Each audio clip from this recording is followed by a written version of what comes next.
Now in its 10th year, this is GabNet. Talk like you've never heard it before.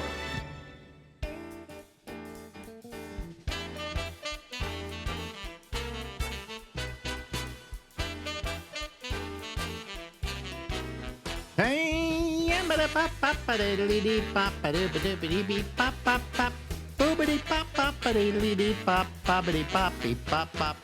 everybody. Live from Harlem in New York City, it's me, I'm Alex, and this is the Ramble. Larry Bubbles Brown lives in the San Francisco Bay Area. He's been there for how many years, Larry? 40. 40 years. Wow. That's a long time. I don't think I've lived there 40 years, and I was born and raised there, you know? Yeah, you did the opposite. You moved from the West Coast to the East Coast. Yeah. Well, I mean, the East Coast was still is. This was the largest market, as they call it, in the United States. Largest population and everything like that. So to get a job in New York was to have made the big time, as it was called. And So when you first went back there, you must have loved it. I had a love affair with this town you wouldn't believe, you know. And it was dangerous, and it was dirty, and it was everything else, but there was something about that made it wonderful, you know. I think we just lost Larry. Did we lose him? Yeah. Hold on a second. Let me call him again, see if he answers. There we are. Okay, we're back. I don't know. I can always count on Skype. We do this with Skype. It happens once every show. No, but I came here. I had a love affair with this town. You said it was dangerous and dirty, but there was there's something about that. It's like somebody once said that there's a certain excitement to walking on the edge of a razor, you know, and so it was really interesting. What was the first year you got there? Well, I think I got here in 1969, I believe. Wow. Yeah. And then I stayed here for about, I don't know, 10 years, something like that. And then I went out to the West Coast, back to San Francisco. I considered it kind of failing, if you will, because I was literally going back home. And I was not offered a job in San Francisco. They just wanted me to come in and work for a week to see how I did, you know. So I worked for a week, and by the end of the week, they wanted to hire me. So I moved back to San Francisco. I didn't have a job in New York any longer, and the rest is history. I think actually San Francisco, in many ways, was my biggest success of my career.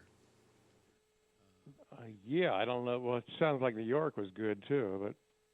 Well, you know, I have on my Facebook page, my quote is, "He used to be a big shot." You know, and really in San Francisco, I was a big shot. You got to admit that. Oh yeah. You know, and I don't think I'll ever would ever see fame like that again. So that was a pretty good deal. That was a pretty good deal. Yeah, I think that was good timing, too, because you came out here just when the comedy boom was just starting to fester. Yeah, and it wasn't like I went back and said, I think I'll do a show with comedians. You know, that was never the plan. The plan was to just go on and do a morning show and hope that it lasted more than a year, you know? So how did you get your first comic on the show? What happened was... I think it was my general manager said to me, "Listen, I have this guy named Bobby. Was it Bobby Slate? Wow, I think it was Bobby Slate." And he said, "Very funny comedian. Would you like to have him on?" And I said, yeah." And I said, "Yeah, sure. Why not?" So he came on, and it worked really well.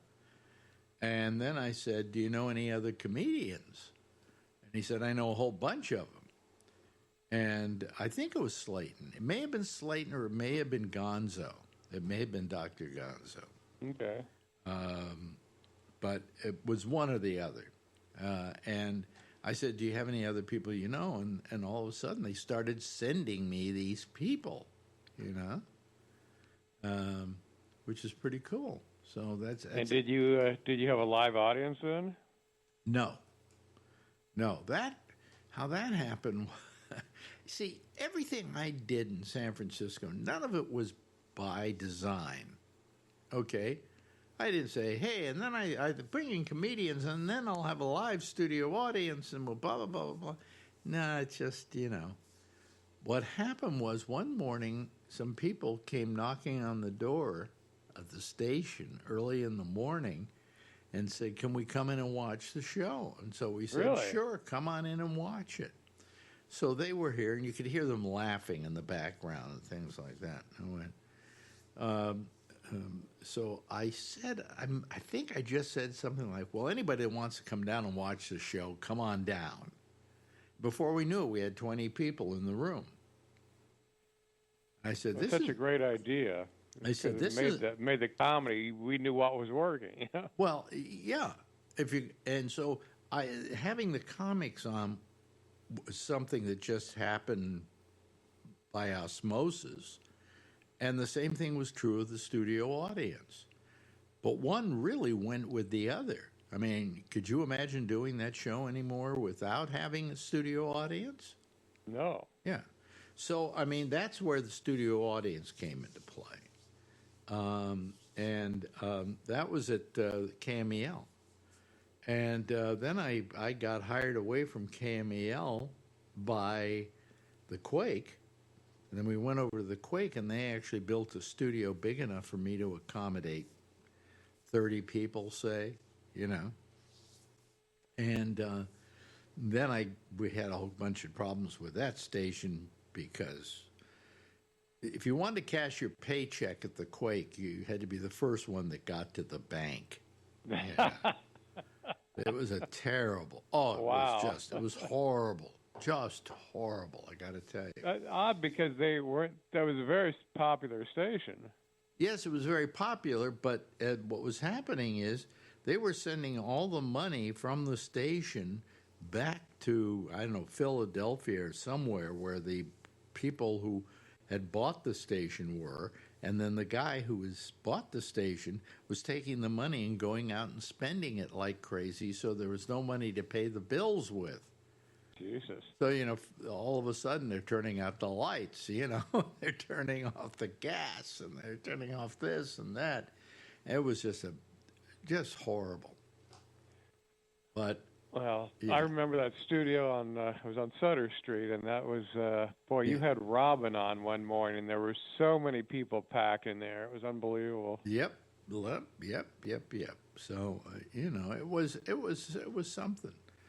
But that show, we had a studio audience. We had the comedian. It was all comedians now, and it was studio audience. And occasionally an actor or somebody like that would drop by.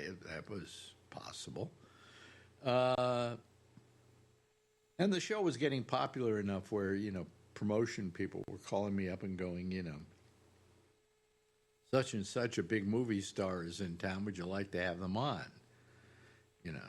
And so that's how that grew. But then I had got into a fight with the people who owned the station because they wanted me to play nothing but music. And I said no. And it was in my contract that I had complete creative control over my show. So they couldn't tell me to play more music and all of that. So eventually they just wanted to get rid of me and just keep paying me. So then the Quake the Live 105 came along, and Ed Cramp, and he loved sports, and he thought of a sports thing to do, and he went to the Quake and said, listen, I'll take him off your hands for, let's say 50% of his, 60% of his, 40% of his salary we'll pay. And they said, no, we want you to pay 60%. And they went, okay, we'll pay 60%. And the deal was they keep paying 60% until I reached the same amount of audience level rating-wise that I was getting at the Quake. Let me see if I can get this straight. So they said, no, we don't want to do that. We want to pay 50% or something. In other words, they didn't take the deal. They say, but what Cramps said to them, what Live 105 said to them, well, it wasn't called Live 105, it was called Kit's Hot Hits, was that he would keep paying the 40% or 50% or whatever the percent was until I reached that rating number that I had at Quake. And then at that point, their obligation would completely disappear. Well, they didn't take that deal because they felt it was a bad deal. They just wanted, the percentage thing. Well, in the first rating, I surpassed my ratings at the Quake. And they were stuck with paying me for the rest of my contract, which was about a year and a half to go. And so I had two different stations paying me money. So I think I even got two different checks. That's great. Yeah. It's hard to remember all of that, how that went down. I can't remember exactly because I'm old and I don't remember. Well, do you remember when you did your first live comedy show in radio? The first live comedy show? Yeah. What do you mean first live comedy show? Not on the air, but when you actually booked a show. Oh, booked a comedy show. Well, yeah. that happened for a different reason entirely. It was Gonzo, and he said to me, why don't we do a comedy show somewhere? And I said, sure, it's not a bad idea. I wouldn't mind doing it. And so he said, well, I got this place. I can't remember where it was, and it was a huge auditorium. It was an area where you could have a lot of people. And we brought Joe Rogelski in on it, who was my newsman. It was called the Alex, Joe, and Gonzo Show. And that was the first time we ever did a comedy show. I can't even remember who was on it. I'm sure Gonzo was on it. I think Slayton may have been on it. I think Jeremy Kramer may have been on it. Do you think it was in the city or in the burbs? It was in the burbs. It was down in the South Bay. But Okay. I can't remember where exactly. But we did a couple of those with Gonzo, and then I stopped doing them with Gonzo. I didn't see where he was where he added any value. I could do these shows without him and still draw the same amount of people. Okay. Right. So I made it the Alex and Joe Show. And then when I moved to another station and Joe couldn't come with me because he was still under contract to the old one, it just became, Alex Bennett Presents. So that was it. That was Those were great shows. how I screwed Gonzo out of our shows. No, I just figured it wasn't, he wasn't a necessary component to making it successful, But he came up with the idea. I got to give him that, Yeah. So that's my history of comedy in San Francisco. But it was all natural. It just happened because it happened, And I didn't. I really loved it. I loved doing those shows, and they made me a lot of money over the years too. And they made my comics a lot of money. I paid everybody, I think, pretty good money. I don't know what I paid him. Gary figured that out, my business manager. But I always told him, give him top dollar, Yeah, they were good. Well, I always felt that without the comedians, I had no show. So why shouldn't you get your lion's share of it? Everybody made money. The crowds were great. It was win-win. The goodwill between $100 and $200 is only $100. Yeah. But I mean that we paid more than that. But the largest paycheck I think up to that time that Slayton ever had was doing one of my shows, And the reason I liked giving you guys that kind of money is that, and correct me if I'm wrong, it upped the money you could get from other people. Yeah, yeah. Because you could say, well, I get Alex pays me so much, so this is how much you got to pay. And I'm not going, and they had to. Mm-hmm. I mean, I think in a strange way, the comedy clubs hated me because I was kind of in competition with them. But only occasionally. We did these comedy shows, once every 3 months, 4 months, something like that, Probably 2 a year, 3 at the most, Yeah. And we did a lot of them down in Palo Alto at the Keystone. Right. So, that's my life in comedy, but I used to be a big shot. I love that saying. It's from a movie called The Roaring Twenties. What's it called? Yeah, with Humphrey Bogart and Jimmy Cagney. And Bogart shoots Jimmy Cagney, and he goes stumbling out of wherever he is, and he goes stumbling down the street. I think it's kind of snowing, and he stumbles and falls on the steps of a church, and he's dead. And his girlfriend rushes up and grabs him and cradles him in her arms. And a cop then comes along and looks down at her and say, "Who was he?" And she gave his name. I don't know what the character's name was. Says, "What did he do?" And she looked up at the cop and she said, "He used to be a big shot." And I always loved that. Anytime I lost a job, that used to ring in my ears, Alex, you just lost your job. He used to be a big shot. That's great.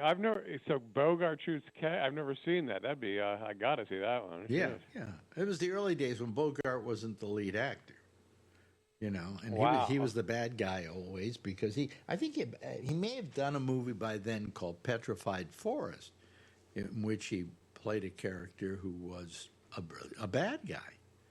And he kept playing bad guys for quite a while. He started out being kind of the male lead in plays on Broadway. I think he's the guy who is famous for having said in a play, "Tennis, anyone?" So, that was Bogart prior to going out to Hollywood, where all of a sudden he became this gangster, this tough guy. I think the most unusual component for a star in those days, because he was kind of, he was a gangster, and yet women adored him. They just loved him. He was I think, a fine actor. A fine movie actor. In those days, there are two types of people in movies. They're the kind who are actors, and they're always playing different parts every time. And then there are those that basically, come on, admit it. You go to a movie to see Harrison Ford because you want to spend 2 hours with Harrison Ford. All right? You don't want to spend 2 hours with Harrison Ford in heavy makeup playing somebody who's not recognizable. That's you leave that for somebody else, It's funny, the lengths you have to go to keep a career going. Demi Moore just won Best Actress at the Golden Globes, which shows you how terrible the Golden Globes are, because I watched that movie, and, she's okay. There's nothing wrong with her, but she spends half the film naked. Oh. Yeah. Oh. Yeah, half the film naked. She's got a great body for her age, but naked. And I don't know that it was a great acting job. Unless you consider taking your clothes off a great acting job. But, a lot of times what happens with these established actors, if they do anything where they're playing other than what they were established for early on, Everybody goes, "What a wonderful job acting!" Yeah. Oh my God. Oh my God! Did you see she was naked throughout the entire film? How brave of her! What a great tour de force acting performance! What, her nipples were hard? What? I don't know. You know. I thought she'd retired. I hadn't heard of her in years. Oh well, she's back again. You know, she's back because of this movie, which is it's about 3/4 of a decent film, and then it goes off the rails at the end. You know, there are too many movies these days that don't have a great third act. You know? They don't know how to end them. They don't know how to end them exactly, and this is one of those they didn't know how to end. So they just threw they threw everything at the wall and tried to see if it stuck. So I can't ask you, have you seen any good movies lately? And I was thinking about this the other day. I said, I've never asked him that question, and I imagine the answer would be, I haven't seen a movie in years. No, too bad because I love theaters. But I remember this is like 30 years ago. One of the last movies I saw in a theater was with you and David Feldman, and it was called The Last Boy Scout with Bruce Willis. Yeah, that's right. I remember that. Yeah. I think that could have been 91, I think. 91? You haven't seen a movie in 35 years? I must have been in the theater since then, but not. That's about as often as you were on Letterman. Come on. Yeah. You know. By the way, I watched you the other day doing your Letterman set. And I said, what a career you've wasted. Was it the first one or the second one? The second one. What a career you've wasted. You could have done movies, any number of things. You had a look, you know. And you just, I don't think you, I know you loved having a career in comedy. But quite frankly, I think you kind of never really pushed it, you know? You didn't push it, no. Yeah. And had you pushed it, I mean, you started having a movie career, didn't you? You were in a couple. I had of little films. bit parts in about 3 or 4 movies. You know. Yeah. Those are actually the small parts. Those are kind of fun. There's not a lot of pressure. So those were, I would have liked a bit more of those. Well, I mean, I think you could have been a major character actor. You know? Really? Well, that would have been my dream. Shit. No, because the character actor probably in many cases has a better career than the star. They're always working. Yeah. You hear that? Yeah. I think somebody's tapping on the wall in the next apartment, like they're putting up a picture frame or something. Yeah, someone's hammering. Yeah.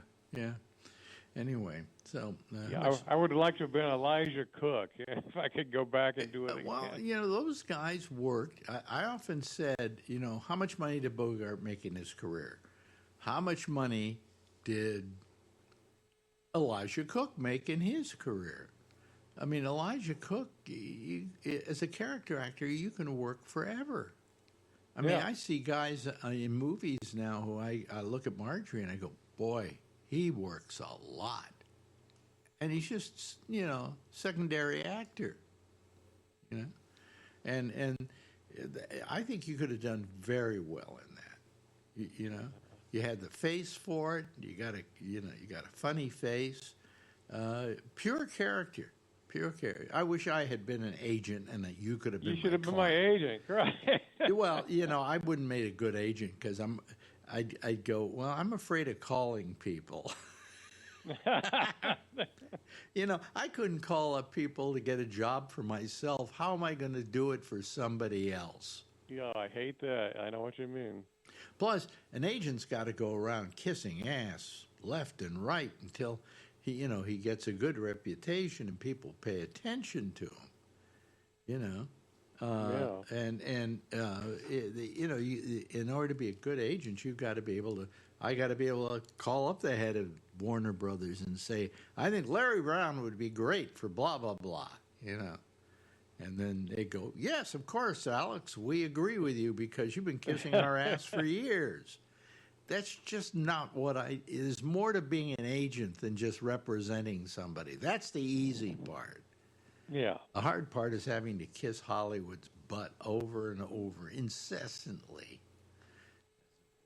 So, but I looked at you and I went, Jesus, what a missed opportunity this. I mean, I don't want to make you feel bad. You've had a decent enough career. You're still doing comedy where a lot of people aren't, I mean, most of them are, selling cars somewhere in Alameda.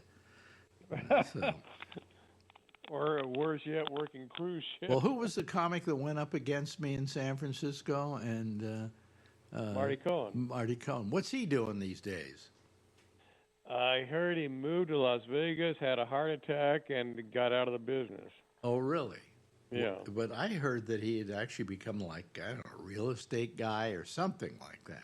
Yeah, I think he's selling real estate. Yeah. Well, I mean, but that, you never wound up that way. You're still doing comedy, I'm damn still it. working, yeah. You're still working. Anyway, we've run out of time. In fact, we run over time. But who cares? I love talking with you, Larry. I'm going to start that character acting career. You've inspired me. It's not too late to go. It's not too late to go down to Hollywood and try and find somebody to represent you who can get you in for some, character roles. That sounds great. Yeah, right. And as long as he's a depressed human being, it fits you perfectly. Ladies and gentlemen, Larry Bubbles Brown. Talk to you next week, Larry. See you next week, Alex. We're going to talk to him next week. It's a promise. Now in its 10th year, this is GabNet. Talk like you've never heard it before. Yes. Thank you, Larry. Appreciate it. Wait a minute. I got to turn on my... I forget to turn on my lights, and then you can really see how beautiful I am. Okay, anyway. Well, thank you, Larry. I really appreciate it. I appreciate all the time he spends with us, as a matter of fact. I've got to lower my head here. It's not right in the picture, is it? Is it?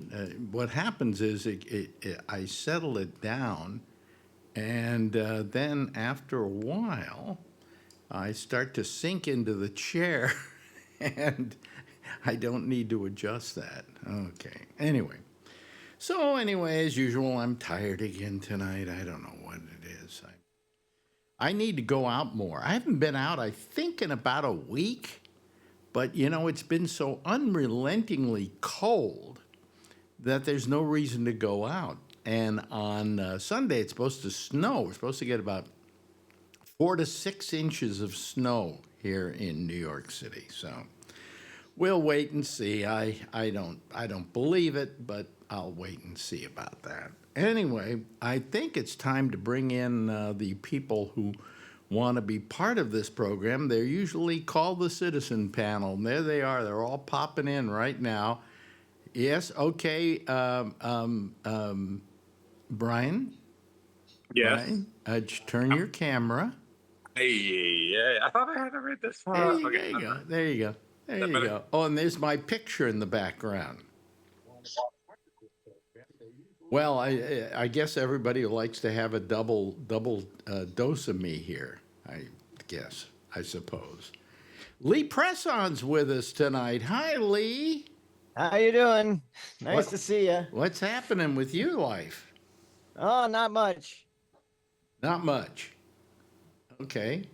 All right. That's exciting. Not a lot at the moment. I don't know what to say. Yeah. Hello to Jeff. Hello to Josh. Hello I've got to multiple voices happening. say hello to Kevin. And how do I get rid of this? Well, it's probably your browser. Yeah. It's probably Okay. your browser. Yeah. All right.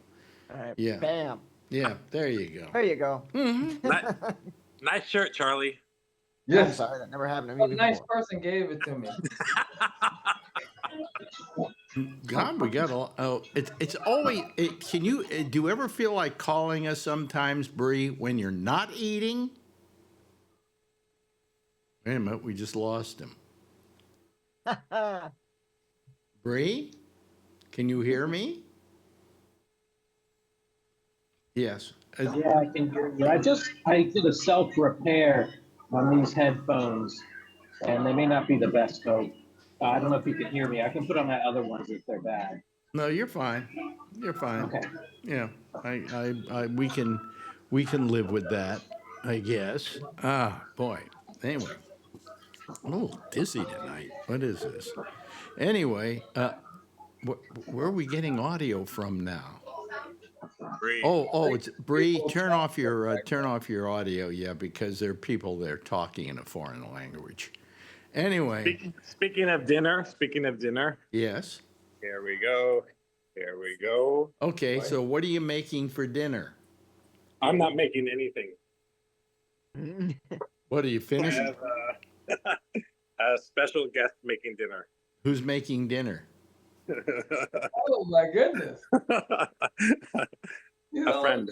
cook for A friend? Not. You don't want to identify this person. No, I am. So a friend is cooking dinner for you. Yes. Uh-huh. And what are you having? Whatever she's cooking. No, they're like big prawns. Oh my God, where is it? Big- Yeah, huge prawns and Oh wow. Yeah. bunch of yeah. That's bunch of cool. stuff. Big prawns. Look at that. Oh those are yeah. Yeah, Yeah. And you devein them and everything, right? yeah, whatever. As long as they're cooked, I'm eating them. Yeah. Anyway, let me see here. And we just got joined by Alan, and yeah, and Jeff. We lost Jeff. Uh-oh. You know. Yeah. Well, we'll see what Well, we happens. gained Ray. What? We gained Ray. We gained Ray. Yeah. Hi, Ray. Hello. How you Hey. doing? What's up? You Good. know, there's in the middle of my screen, it says this meeting is being transcribed for AI companion. Yeah, I saw that too. Oh, What? Okay. It's a new thing, I guess. Is being transcribed for AI companion? I I'll take a don't picture think of I it. told it to transcribe. Let's Yeah. see here. see what- wait a minute. Oh, I see what happens here. Let's see here. Oh, stop AI companion. Oh, okay. All right. I want to stop AI A companion. couple seconds delay. Yeah, stop. Okay, stop. Okay, there we go. Now does it say it's not? It's still there. I'll just hit the OK. I'm sending it to you in an email. No, you don't need to Middle's the send it to me. notification. Oh, no okay. big You know deal. what it looks like. Okay, I'm just gonna. No, I head just turned it off. I turned that AI off. So Okay, well it's gone because I hit the thing OK. So yeah. Anyway, so you have it. how are we all doing? Everybody happy? Go live. Perfect. Reasonably so. I'm Well, you- inhaling HF as we speak. You know, this is our last show of the non-Trump era. I know. Oh no. You know, with him moving this thing inside, Yeah. he's not going to be able to say that he had 7 million people out there watching him. Well, he probably still will. You know, Yeah, I mean, I'm sure he's already taking credit for the peace in the Mideast at this point. Yeah, probably. You know, They're going to release him Sunday, is what they said. So it's another setup. they're going to release 3 of them on Sunday. Oh, is that it? Okay. But they asked somebody in Israel, some guy in Israel, well, why do you think this is happening? He says, because Trump is president. Yeah, right, No, he's not. right. Guy down the street said that too. The guy think down there'll the be- street? Really? Would you have a guy down It the won't street be tell you? real. No. I'm just saying that anybody that's for Trump thinks that he does everything. So Yeah. What is all I that? think there's going to be people purposely making sure they film all of the small Wait, crowds. hold on a second. Bree, you got to turn your audio off. There's a I fight think going there's on. going to be people purposely showing the small crowds. Yeah. They're gonna be the biggest crowds in the Gonna be history of crowds. it's indoors. It can't be big. That was my whole point.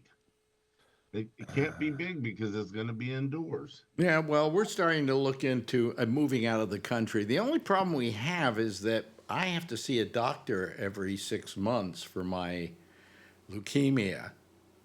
And Marjorie has a whole bunch of doctors she has to see. So what do we do about that if we go to, say, Portugal or Spain?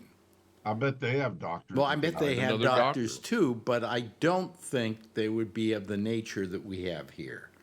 I mean, we have she has really good doctors. And I have a couple of really terrific doctors. You know? This week. Let's see. My experience in Portugal too is they don't speak English much there. Really? No, Spain, not like I went to Croatia and everyone spoke English. Mhm. At Portugal, almost no one spoke English. Wow.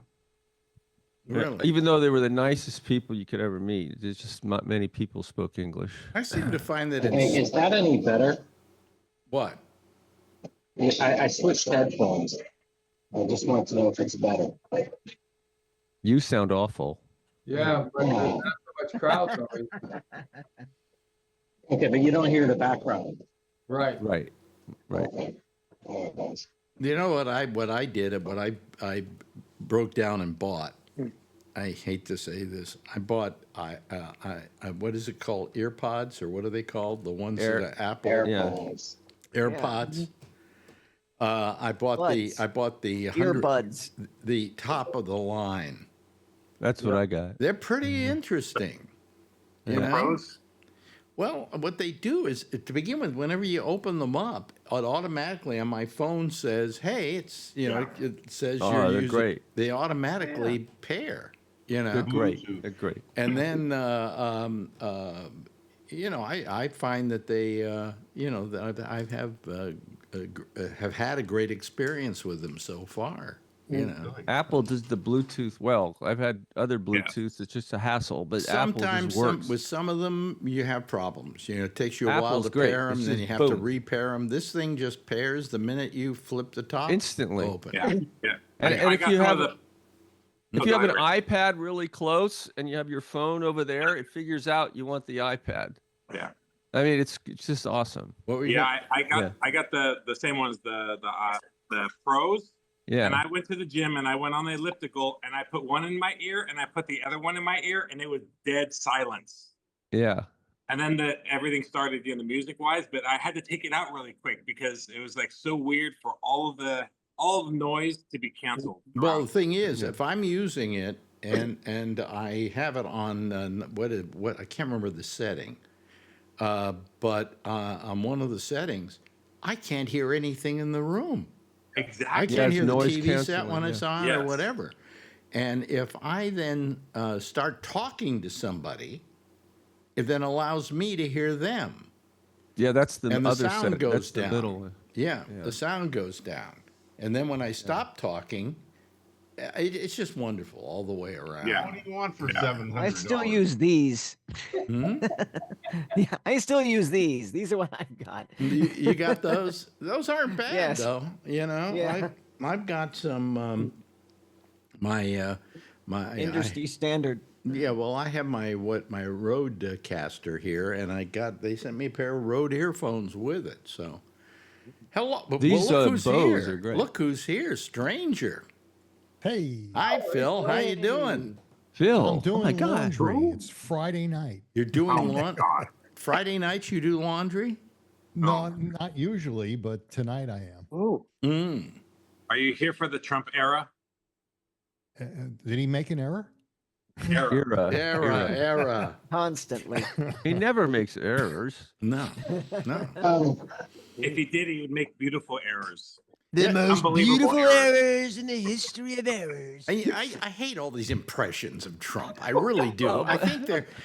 Seth Meyers does them, and I keep wanting to write him and just say, "Stop doing Trump. You don't do him well." Ray is a professional. Please, appreciate. Yeah. I am not a professional. He's an actor. Whatever. I I'm just like this playing around. impersonation. That's the only one I like. Let's see here. Somebody wanted to say something here. And it's one thing, Alex, that I don't hear enough of. And I just, I hope President Trump stays healthy and doesn't eat too much McDonald's. His arteries stay okay. But would we be prepared for and accepting of J.D. Vance? You know something? being I one can't of our- understand a word you're saying because there's something wrong with You sound like a Decepticon. Okay, J.D. Vance as president. Why don't you go in the bathroom and talk to us? No, if he, I listened to that book, Hillbilly Elegy, and I can't believe that this guy lived through his childhood. You know? I saw the movie. Oh, yeah. Yeah. It sucks. And talking about movies, you know, I listened to your show the other night, and you said that the Bob Dylan movie you weren't impressed. I liked it, and what I said bothered me about it is that I hate movies where people do impressions of people, and then they get the Academy Award for doing the impression. You know, why don't we just say they aren't acting, they're doing an impression, okay? And in this film, it's overkill. I mean, they're nothing but impressions of people. Oh, I see that. Brian. Brian talking now. Yeah, he's talking off mic. And then, you know, I saw a movie that I should have seen years ago at Christmas called Wizard of Oz. And I never really sat through the whole thing. Wait a minute. You've never seen The Wizard of Oz? But I did on Christmas. Jennifer has the CD, and so I watched the thing from start to finish. DVD. What a fantastic You mean the movie. DVD? DVD. DVD, yeah. Yeah. And it was a fantastic movie. And then we went to the theater and we saw Wicked, yeah. And I enjoyed that too. You know? Wizard of Oz is my favorite movie. It was So did my 9-year-old. I felt that Wicked was a pretty mediocre movie. It was beautifully done. The sets were wonderful, but you don't go away singing the sets. No. It was, but sets, what was the terrible sets, about it is it's not the much of a sets. movie.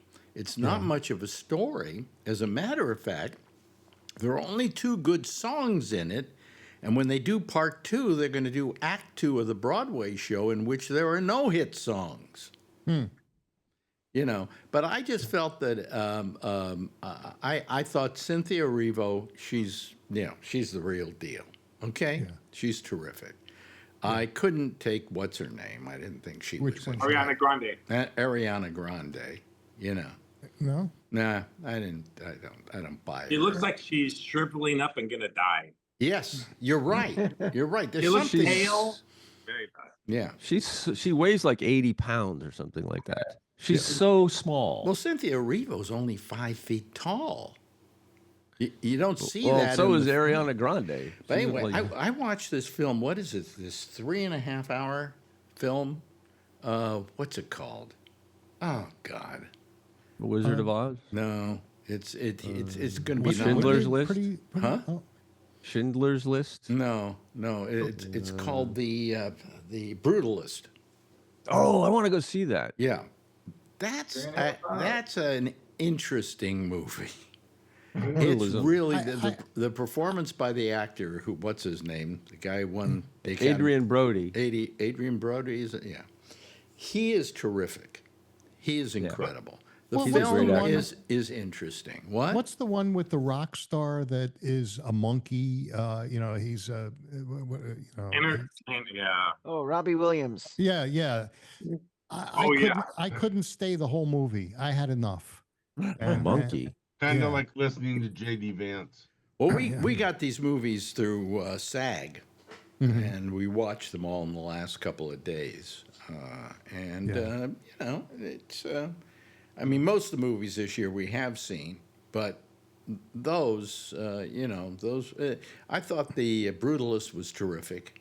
Really? Yeah, it's a terrific film. It's strange. What's it it's about? interesting. It's about a guy who starts out with him coming to America from concentration camp.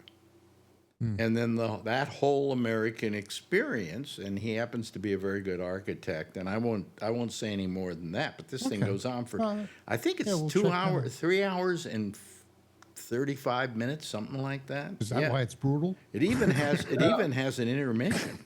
That's how long it is. Wow. Oh, so 2 days ago, we can start the SAG viewing. I see. I didn't even realize. Thanks for reminding me. You get them right. Yeah, I forgot. I got the little card here. I forgot. Yeah. I'm going to definitely do that. Yeah, just sign I want up to see The Brutalist. I don't want to go to the theater. Yeah. Have you seen that? Have you seen that movie with Jeremy Piven? I saw an interview with him just lately. He was like a tap dancer or something like that, and then tap dance for Hitler, and was trying to get through the concentration camp stuff. Have you seen that one? No. No. Is it called Tap Dancing for Hitler? No.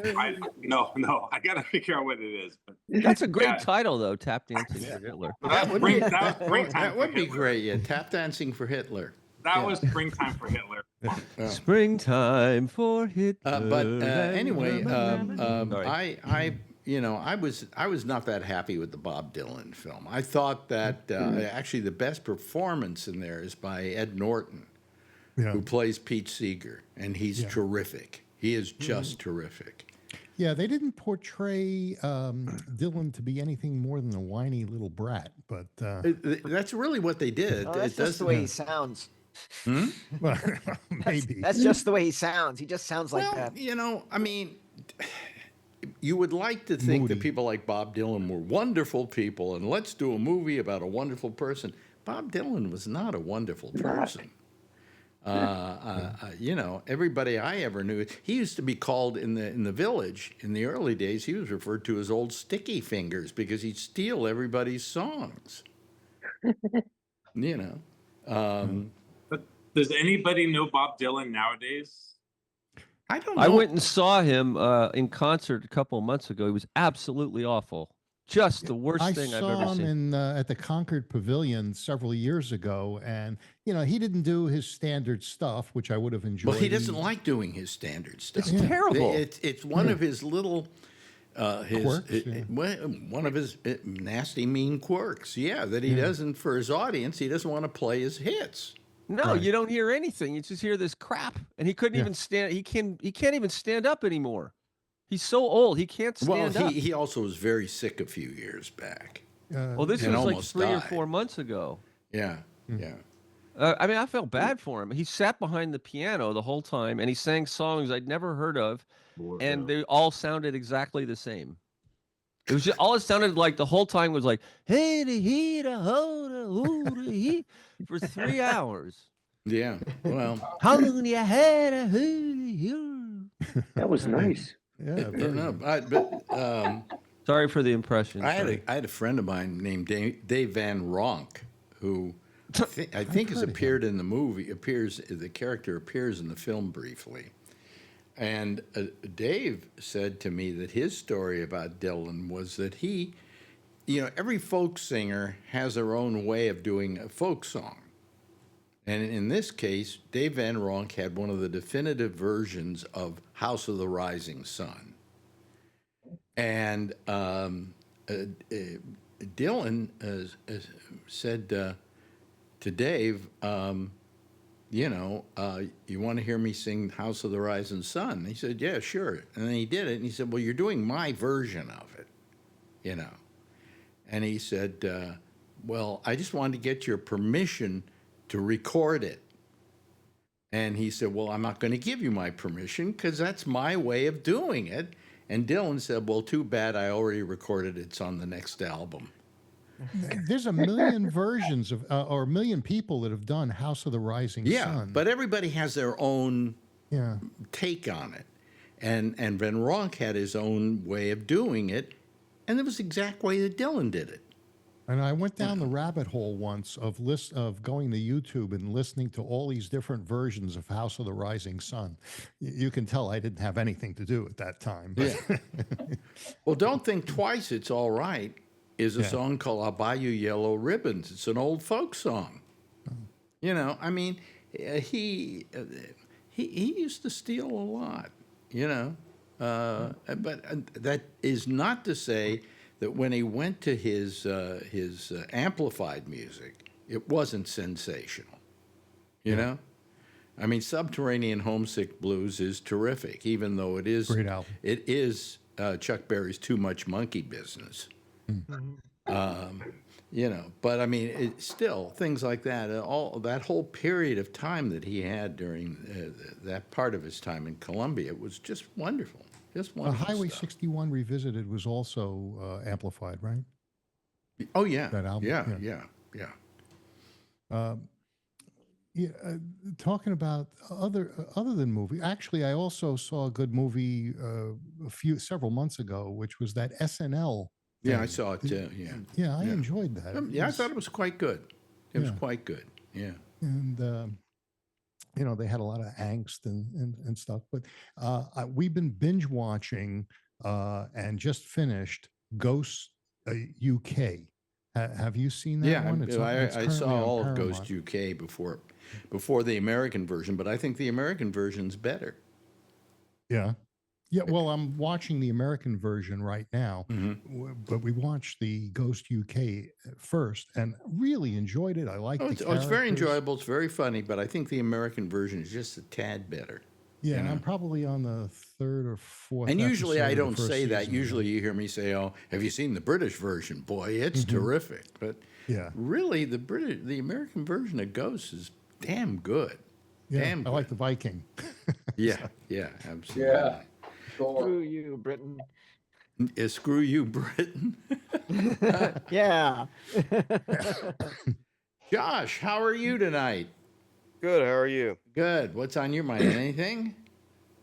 Well, I nothing super in particular. You having a big inauguration party at your house? No, I'm not really covering Trump personally very much. Talk about issues and Marjorie things says like she's that. not going to watch the news anymore. Well, I don't. I was never watching it all the time. Well, she didn't watch. She watches it all the time, and I don't do that. I Finally, just stay informed, other ways. I stay informed, so, I'm aware, but I'm not reading and following every minute of this stuff because it's, basically the same. well, the last time that the aforementioned future president of the United States appeared, became president, we did not watch the news at all for a year. Okay. We occasionally we would watch it because something else happened in the news. I mean, like right now, you want to watch the news because of the fires out in California. Pretty tragic stuff. Because the inauguration is going to be indoors in the Capitol Rotunda, I understand that they pushed Jimmy Carter's casket into the broom closet. Well, fortunately, it's out of there by now. But I think the thing that they did, which I thought was, you might even agree, kind of tasteless, okay, is they lowered the flag on the Capitol to half-mast because of the death of Carter. And according to protocol, it's supposed to remain that way for 30 days after the death of a former president. Well, that jerk who's the Speaker of the House ordered them to put it up to full mast for Trump's inauguration and then to bring it back down. I think that's reasonable. I don't think it's reasonable. Because I don't think it's showing good taste for a former I president. don't think it shows Disrespectful. good optics to have the inauguration under a half. No, I don't think anybody would particularly notice it. And quite frankly, they're going to raise it again on Tuesday. That's good. Well, it's something wrong. It's just, that. it's just petty. Yeah, it is petty. Richard Nixon gave his inaugural address with the flags at half-mast because President Eisenhower had died a few weeks before. Yeah, so it's been done before. But he was Eisenhower's vice president. Yes, Maybe but he was also supposedly paying Trump tribute. demanded that the flag be raised to full staff for his inauguration. And once Right, again, though. Trump makes Nixon look better. Yes. I mean, Yeah, it's just, I he think it's whined wrong. about I think, especially I mean, Carter. isn't this like the first time in 100 years they haven't had the flag half mast for 30 days? That's right. Probably. Yeah. That's right. I mean, that's ridiculous. Yeah, I mean, what a is baby? it? What a toddler? It You doesn't. don't have bigger fish to fry. Well, it doesn't hurt to keep it at a half mast, and I think certainly Carter was a guy who I think is owed a lot of appreciation by people because of the decent person he was. Especially the Panamanians.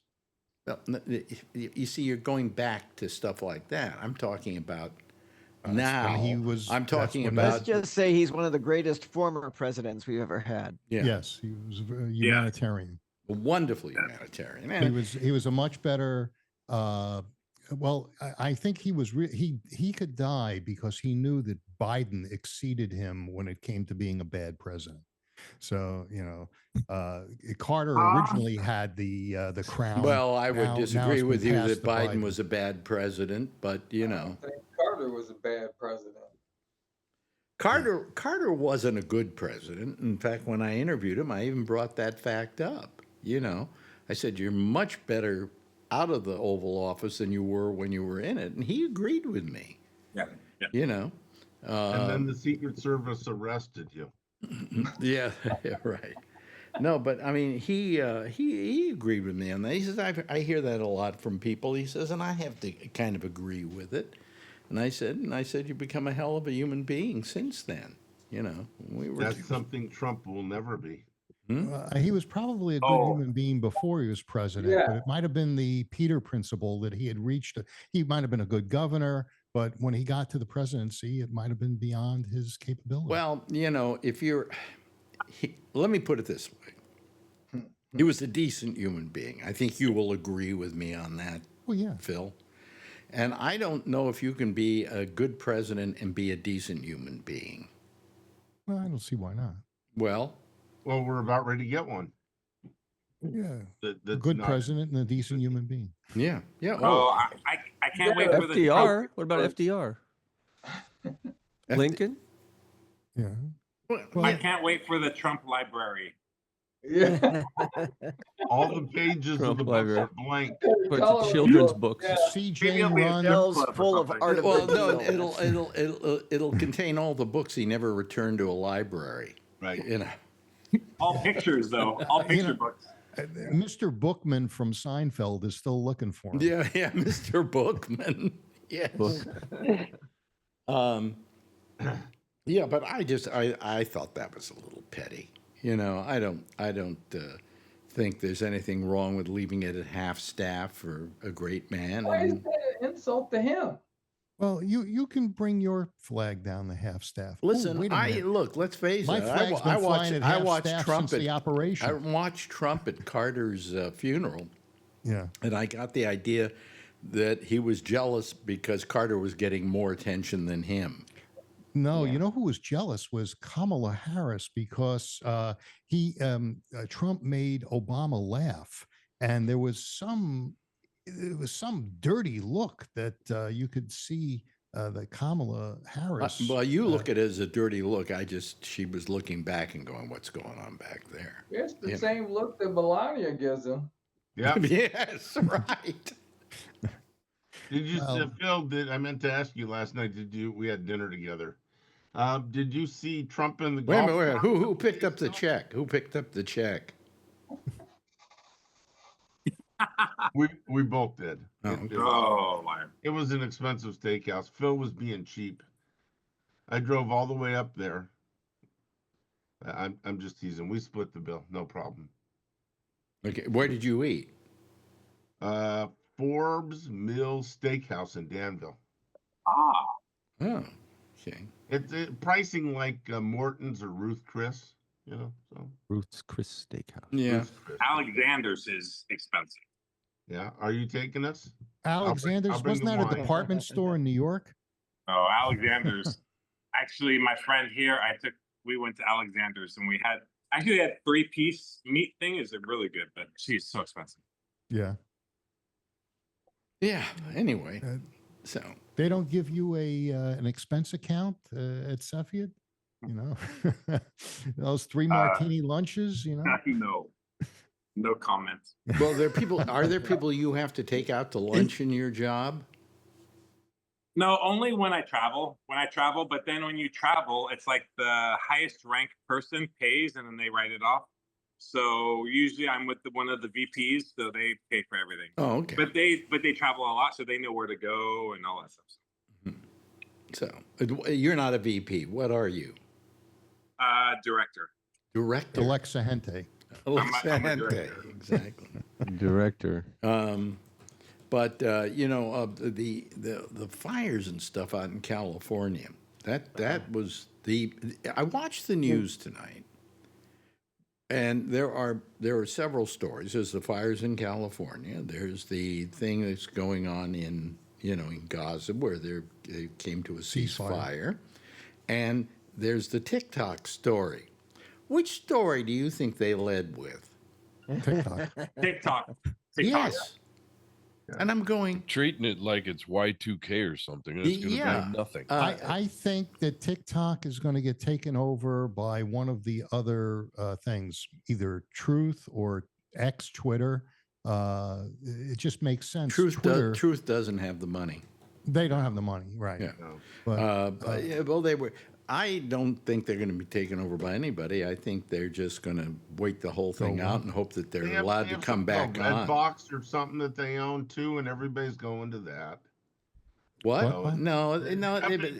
Nobody is going to be happy with anything else besides TikTok. Okay. You're saying there are the company that owns there's TikTok Lemonade, I think, is one of them, which is a Chinese company, and the other one, the company that owns TikTok is called ByteDance. Well, the ByteDance owns TikTok, but there's another one that they're all trying. But the fact is that I think that probably Trump will do an executive order allowing TikTok to exist. I don't think he wants them to eliminate it. Right, I know. I'm saying he will intervene. But I have done extensive research on this, and I've been interviewed by media about it. Really? And I have a book. I have a book coming out about TikTok, tangentially in this area. About TikTok. Social media in general, yes. No, not social media in general. TikTok. Yeah, but TikTok, yes, I have been interviewed specifically about the TikTok situation. What did they ask you? Well, there are a lot of different questions, and there's a lot going on about it. But my guess is that the Supreme Court will uphold the ban. I think they already have. No, they right? did. They upheld the ban. Yeah, but Trump has said he doesn't want to follow that. He is part of he's the enforcement mechanism. So if he does not wish to enforce it, then it won't be enforced. So then big tech will have to decide, do they want to go against Trump by removing it from the Play Store? They probably will not. So he wants a deal. He wants one of his friends to take over and get the money on it. As long as it's but their lawyers were terrible. Their lawyers were terrible at the Supreme Court. One of the worst argued cases in the history. And their CEO, the Singaporean, terrible job in front of Congress. He kind of admitted that TikTok they asked him, does it spy on people? He said, well, I wouldn't use the word spying. And what kind of people did they? To begin with, and tell me if I'm not right about this. Almost every company that you deal with online, whether it's Hulu or whether it's Yahoo or whether it's Facebook or YouTube, all of them collect data about the people using them. They all collect the data. Mm-hmm. They all collect it. They all collect it. And in fact, the U.S. government, U.S. agencies put in thousands of requests to the platforms for information sharing all the time. So it's quite common. And seriously, China doesn't need an app. Frozen and gone. He just froze. What a way to freeze, though. They got him. Oh dear. Oh, the toilet's overflowing behind him. Well, here's the thing. The Chinese have censored him. Yeah. Oh, it's the Chinese. Oh yeah, we started talking. Chinese frozen. The Chinese were listening. Here's the thing. I mean, all these companies are gathering data on you. Yeah. And in the same way that ByteDance might be doing it, you know. Wasn't there They something are, about Siri and Alexa? Siri was They gathering all data? are. They all Listen do to it. people, And you don't actually, know about it. yeah, Right now, so they're doing it on this do video. you exactly? Do you honestly think? Yeah, You know we're what happened transcribed was by AI. my iPad tried to connect to this coffee shop's Wi-Fi. That's what happened. Oh, okay. I No, don't need it. we I have know that you were unlimited. being censored by the Chinese. Yeah, could be. The thing about it is they don't have a representative who has been, a good public face for them. The lawyers had no clue what they were saying. One of the justices asked them, "So what would happen? Could you separate?" And they're like, "Oh no, that's impossible. We can't do it." And then the next question is like, "Do you operate independently?" "Yeah, we're independent." It's like, well, wait, two things can't be true. You can't be independent and then not be able to separate. Like, that doesn't make sense. And they didn't know what would happen when the ban went. They didn't know so many things. And then they kept arguing freedom of speech. It has nothing to do with that. It's definitely a national security risk, but they just need to create an I'll oversight tell you another board. national security risk, though. Who's the DNA company that everybody goes to at? Oh yeah, the 23andMe. Mormon 21andMe, one. 23andMe. No, the other one. The other one. Ancestry? The one that's owned by the Mormons. Ancestry.com. Ancestry.com. Ancestry.com. Yeah, I will never You do do know that. that they're selling your information to the Chinese. Your DNA. Oh Yep. my God, I And did law that. enforcement. Yeah. I did And that. law I mean, enforcement. oh no. You're all going to die. Now you're ordering one from column A and two from column B. That's right. That's right. Oh no. Oh, come on. What's gonna come on, happen? Rick. You didn't actually Get do used the to it. 23andMe or Ancestry, did you? I did. Well, then, Right. yeah, now, A long time ago. yeah. If and they have anyone in your DNA. family committed a crime, they're going to come They're after you. selling They're it gonna to the come U.S. after you, government. yeah, because And you know, the Chinese are laughing, saying we're actually making people pay for us getting their information. yeah. Well, and you saw what happened. People are signing up for a little red note, Xiao Hongshu. People are actively signing up for Chinese apps now. Really? Yeah. China's well, not very what's happy that about one? it. I just read. Alibaba. Look, Alibaba's look. like What's interesting in China, what do you call it? TikTok isn't allowed. Nope. smart. It is. It's called Douyin. Yeah, But they do. It's exactly the same, but they restrict the But content. they restrict the content. Yeah. So it's not really the TikTok we know it to be. Can't you get around it with VPN? Listen, I'm afraid can't. what's going to happen if TikTok is allowed to exist, they will know every kind of cat I like to look at. Are you? Can't have info like that getting out into the public. Did Yeah, you say exactly. Ancestry is owned by the Chinese? No. No, It's owned by think the it's Mormons, The Mormons. actually. Oh, Mormons. But they Oh, sell my that God. information. wacky They Mormons. sell their information they get on you to the Chinese. What do the Chinese care about me? Well, they don't. I don't care. I like China. I spent some time there. Yeah. You know. Law enforcement in the United States will go to them and they'll get a subpoena and they'll give it to them because No, they probably Speaking of the wouldn't honor the Mormons, subpoenas. And knowing my family history and on my genetic code, I mean, how is that going to do anything? I don't know. I don't get it. I don't understand. Well, Oh. anyone in your All I know family is ever commit a crime? Marjorie signed me up No. for Ancestry.com. They Because did. they're using it for I other had to send them 2 swabs because the first one didn't take.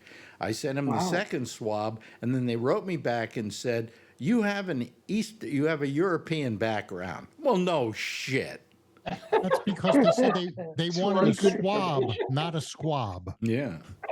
A Charles Schwab. Alex, are you like 2% Native American or something? No, I'm Pocahontas there. 100% like Ashkenazi Jew or something like that. I don't know. My sister just I'm did an it, Italian. and it came back with relatives on my mother's and you weren't mother's side. included. No, I don't know. I haven't seen the results yet. But the thing was, it came up And with by the relatives. way, they'll only give you so much, and then you got to pay for more. Ah, You know, it's a whole scheme. it's a scam. I'm a That's Alex, conehead. did you know that the Mormons were so violent? I watched that Netflix show, American Primeval. Did you Mhm. see that? No, I haven't seen Oh, it no, yet. I want to see it. Yeah. Wow, it's good. Yeah. American. Josh, have you ever tried Ancestry.com? I not really. I had to use it for some research here and there, What do you but mean? not for me. How'd you use it for research? Oh, they're great for it. It's Well, amazing. they own collection of websites.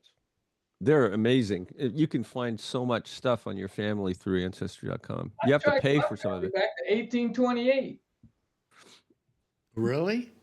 on Ancestry.com. Yeah. Wow. Yours went back. Charlie, I use when it all you the did time. Didn't they say you were Polish? Oh yeah, that's It said he is white. that's what my sister found out. She thought that our great great grandmother was from Russia or Austria, and it turns out they were from Poland.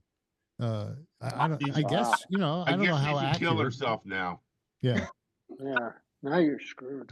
But we thought that they were Austrian and the other side was Russian. It turns out that it was Polish. I and found out Russian. more about my family going through the Ellis Island website than I ever did through Ancestry.com. And it didn't cost anything, did it? No. And I also found that my mother's name and my father's name in the ledger because they came in together. And my Alex, couldn't grandfather. your child use that? What? If your child went, if you did 23andMe or Ancestry.com and your child did it, it could connect you. What child? What child? Alex has a child out there He somewhere. thinks he Oh, does. yeah, sure. Yeah, well, no, I don't think that'll come up. Hi, Dad. It's Howard Stern, right? Hi, son. Nice Howard to see Stern you, is your son. son. I love you, Dad. Howard Stern is your son. Wow. Yeah, no, Howard Stern is my son. No, That would be anyway. something. Anyway, but I mean, all I'm saying is, I don't get paranoid about whether the Chinese are finding out about me. Yeah. And Me you know, either. some of the stuff that they're using is very good. I mean, Bree can say this, right? So when they went through COVID, right, Bree, you guys had like passes to get into places saying that you were not COVID positive. I mean, there are some controls that China does put on that are very good and useful, so we keep thinking that they're invading our privacy and stuff, but when it comes to pandemic, it did help them, right? So the drones are not I'll tell Chinese. you there's another issue, and that is the Russians know this as well. All you have to do is you put a clamp on the underseas underground cables that carry the internet, and they intercept all the traffic. So they keep cutting it. China doesn't. Yeah, they don't need. Sometimes they do, but they don't need. I don't think they they're can using. intercept I don't anything think they they're want. using that anymore. I think purely the internet's going through satellites now. If There- I'm not there's mistaken. There's been a number of those cables cut by, I think, submarines, Chinese as well as Russian. Yeah, but they're there was not two on different- purpose. Not on purpose by accident. Not on purpose. I'm not sure. But the They're United trying States to has been collect the doing that for data. years. They splice it to get the data, and sometimes Right. it doesn't work.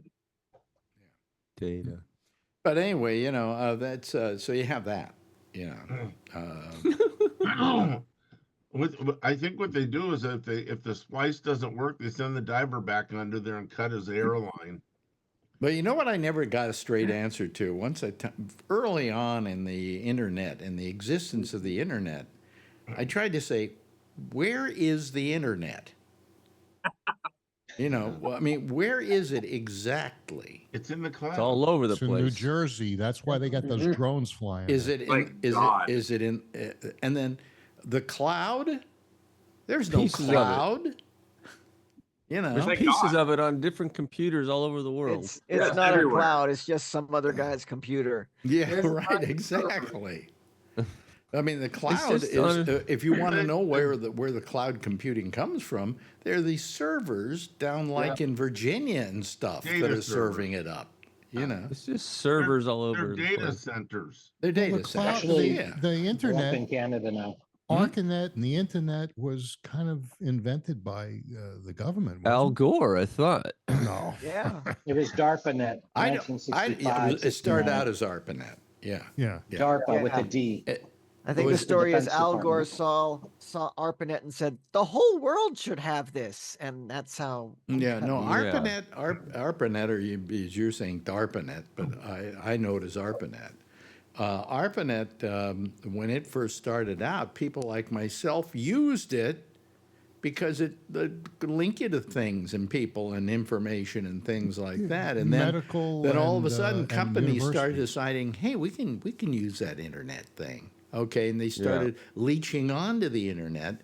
And the government hated us leeching onto the internet because we were using something they set up, Yeah. But everybody did, and eventually they just gave up and let everybody do it. And then there was what was it? There was several different internet services, and I can't remember. CompuServe, Prodigy, Earthlink. No, but then there was AOL. No. It was something west and something Mosaic. east, and they had names for them, and they were the thing that the internet traveled through. Okay, it didn't have anything to do with AOL. AOL, people like that literally leached onto the internet and started using it. I remember you interviewed some people from AOL on CNET, and they were telling about what you needed to do to get an internet address and to be able to send a message before there was an AOL service. There was like a ton of things. That Well, you had to the reason type. why AOL failed, don't you? The movie? No, AOL. You got mail? Why they I know. why they failed was Didn't because they get acquired? What? What were you I gonna- thought they got acquired by. No, they failed. They failed because everybody else was going onto the internet and starting to give people on ramps to the internet. And they weren't doing it. They felt, oh, we just have people do mail was just through the us mail. and stuff like that. And because they were too late to the table, as it were, they wound up getting screwed. They were behind the times. so. Customers come in, older customers, and they'll say, oh, my address is AOL.com. And, I say, well, gee, I'd like to get an AOL address, but I can't spell it. Bada boom. Okay.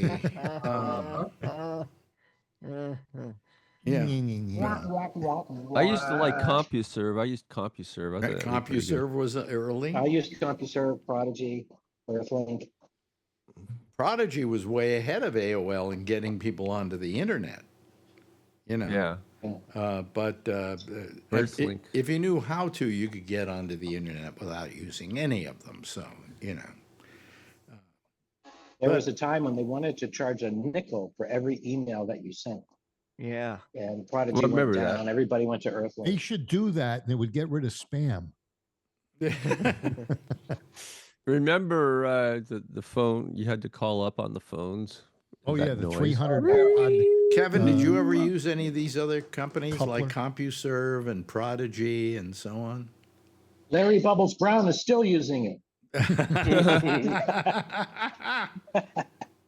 I had a telex back in the day when I was selling furniture, and I had to place my orders to Europe.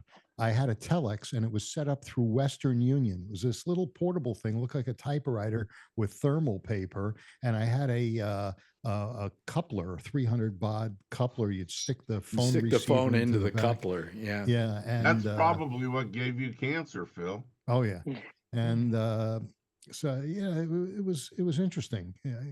You type your message and. Well, I was you using the receive it back. internet way back almost before anybody, In fact, I had a website. I was maybe one of the first, maybe a couple of thousand websites in the country.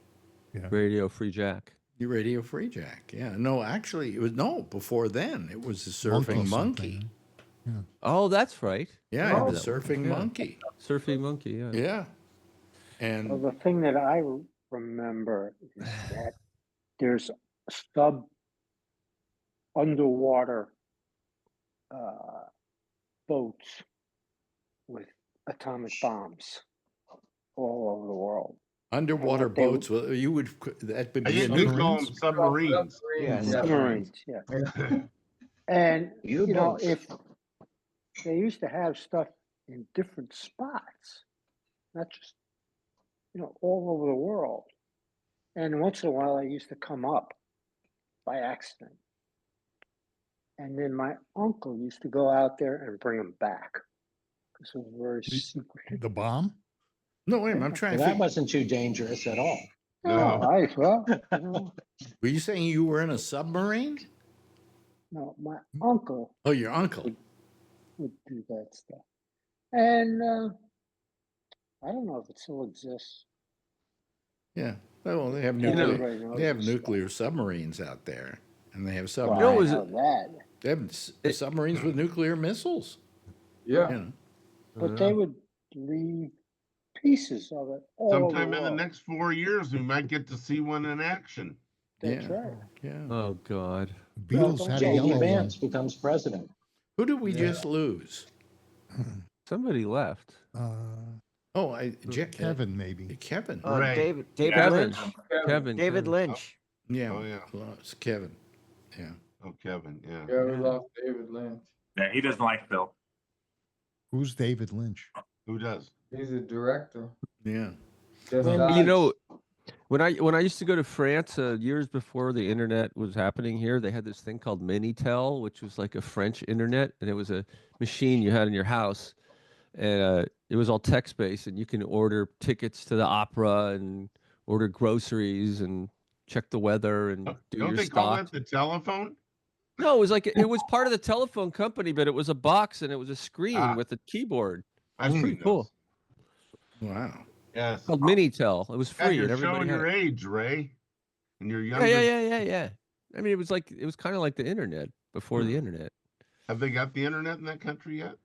I know. I think they had the internet in other countries before we ever got it to any appreciable standard here in And this in country. France, they don't even wear underpants.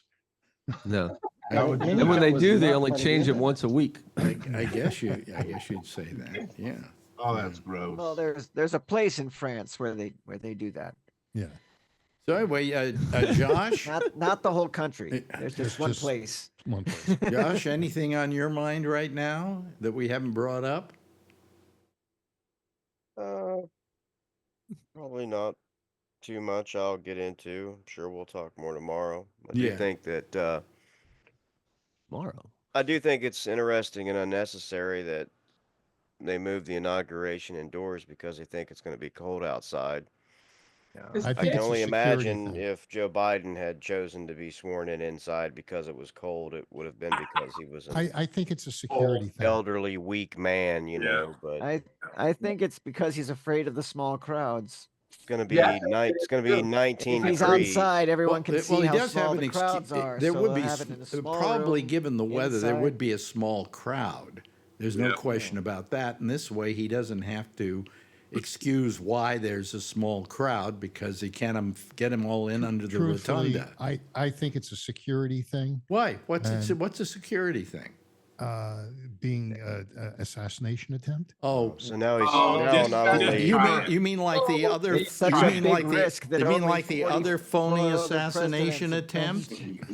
Yeah, Like the well, other, we have to be careful like with the this. other There's, phony there's been attempt. two Because others. if Trump goes, To begin with, there's only been one.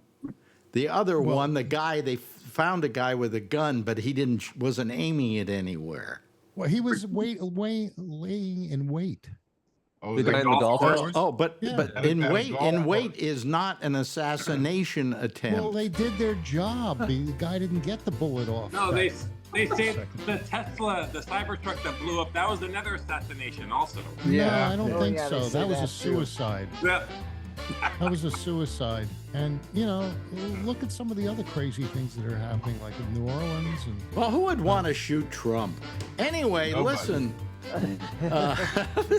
Don't do that, Ray. There may be He's people. got insurance. He's got JD Vance. Well, fucking, Yeah, yes, he does. that's his insurance. Anyway, thank you very much for being with us tonight, Brian. I appreciate it. I want to thank Kevin for having called tonight, but he got off here early. Lee, thank you Yes. for joining us. Love having you here. Josh, always a pleasure.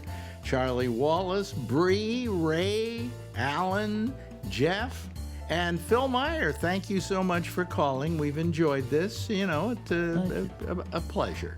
Thank you Don't lie so to much. Phil. He's old man. Don't lie to him. Okay. All right. Anyway, all right. Okay. That's it for tonight. That's actually it for this week as well. We'll see you again. Let's see here on Monday for the pop-up show, which will go out over Facebook. Then we'll see you next Wednesday, same time, same station in life. In the meantime, stay tuned for Amy Manuel, who is next with The Intersection. I'll see you again, as I say, on Monday, same time, same station. Not same time. Anyway, hey, listen, I'll see you on next Wednesday, same time, same station. In the meantime, if you see her, of course, tell her I love her and a lot of other stuff like that. Okay? Bye.